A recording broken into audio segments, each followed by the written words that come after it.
總統賴清德是宣布明年要來普發現金1萬塊。民眾黨的黨主席黃國昌伊是批評執政黨根本就是兩種標準。也那民進黨團是回應講，這是因為財政狀況會使才來推動普發現金。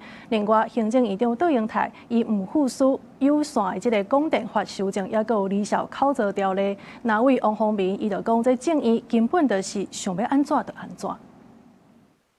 總統，我們的財政有辦法讓蔣萬安喊加碼到2萬嗎？總統想問一下，普發1萬，你覺得在黨還會再擋預算嗎？面對記者的問題，總統賴清德無加回應。賴總統暫時宣布明年要來普發現金1萬塊，不過說互知影批評。台北市長蔣萬安嘛話講應該發2萬。民眾黨主席黃國昌更加積極，去年知影合作推動普發現金，說去互執政黨罵，即馬安尼死是相定標準。雙標自己啊！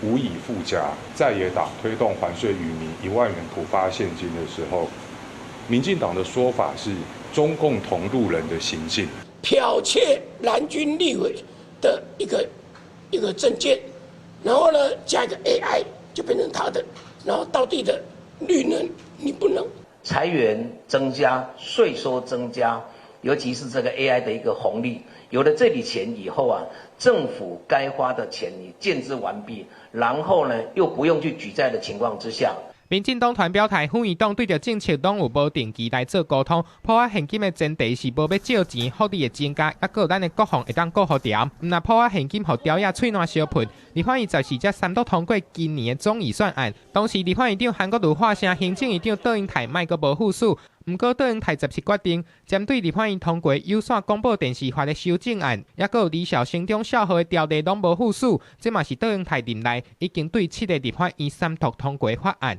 無附屬。